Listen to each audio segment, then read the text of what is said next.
What's up, trainers? Coach MccDann here. When we set a new goal for ourselves, we oftentimes get too wrapped up in the what-ifs and overall results of what working up to that goal might look like. This type of thinking can severely interfere with one's own competitive nature and is derived from a more fixed mindset. So today, we're going to dive into the process of letting go of the outcome and learn the way that most progressive players think to either secure a victory or make use of info from a loss. Let's get you into a warm-up to focus on decision making.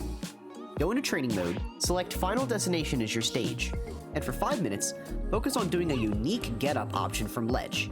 Practice rolling, neutral get-up, jumping, and attacking from ledge in any order you like. But don't do the same one twice. Repeat this pattern until you've hit the time limit. When setting a goal for almost anything, there's a series of things that will be required of one person to achieve that goal. However, something that a lot of people in general like to do is focus their minds on the end goal only. This can be quite an issue for those who want to achieve that goal, but don't keep in mind of where they're starting at first. Assume you want to climb a mountain. You ask yourself, how do I go about climbing that mountain?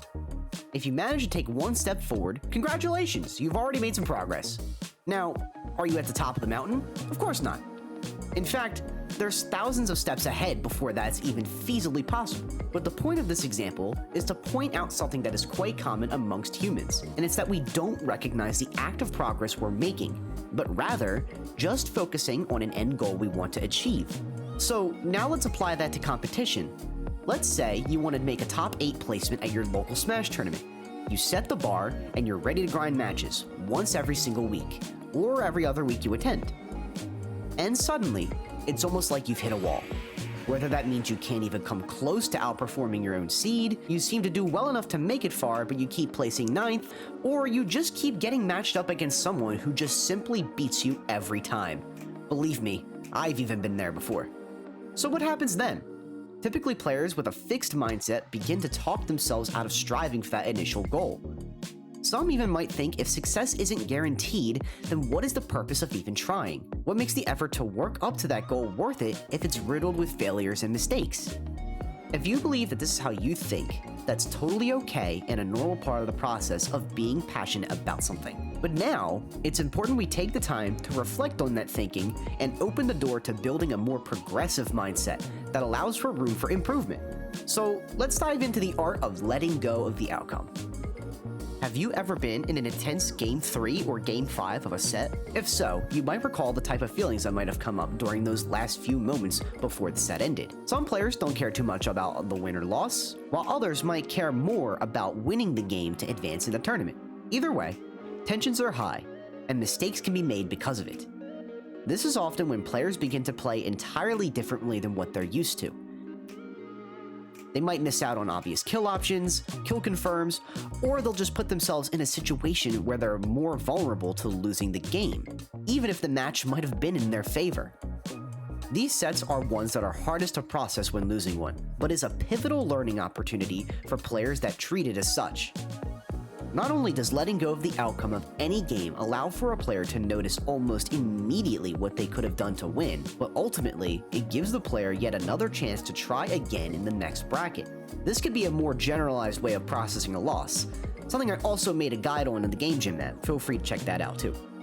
But overall, serves its purpose as just another chance to work on these situations if you seem to let the fear of failing overwhelm you on any level. Obviously, being nervous is a normal human emotion that even some of the best competitors often feel. But what we want to focus on is the opportunity to recognize those nerves, but not let them dictate our real-world actions. So, we've gone over a ton of examples, but how do we actually let go of the outcome? While there is no definitive answer, there is certainly a method that would work best for you that you might have not tried yet. Just know that beyond this point, your own individual willingness to learn becomes the main priority. Players often forget that along with successfully reaching the goal comes with many failures before it. So in the next situation that comes up where the fear of losing or failure to achieve your goal sets in, be aware of it. Cultivate an understanding that winning that match you're in is entirely feasible, and if you walk away on a loss, be ready to recall the situation that might have caused that outcome. Lock in with deep breaths and intentional decision making for the situation you're in. And even if you come close, you'll be building your own understanding of how to operate in that state of mind. Letting go of any feasible outcome isn't easy for those of us who just want to achieve that goal without keeping in mind the effort it takes to get there. So take the time to realize that where you are right now is exactly where you wished you want to be at some point or another.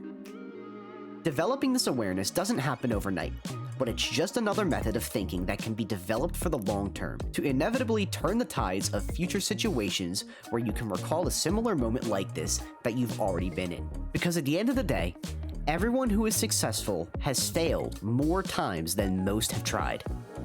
Overall, letting go of the outcome of any set or match isn't a step-by-step process, but it's a new emotion that you can choose to actively develop and help assist you in your own competitive journey, and everything else beyond that. Alrighty, for our scrim today, let's start developing that mindset we've talked about, but in an online environment. Play 3 to 5 games online or with a friend or family member or high-level CPU. Save replays of any games you lose and VOD review them as you play along. Keep in mind of the last hit situations and the actions you make during them, and show yourself some compassion in moments where you think a win for you might have looked obvious. And do your best to improve in that next battle. Yeah.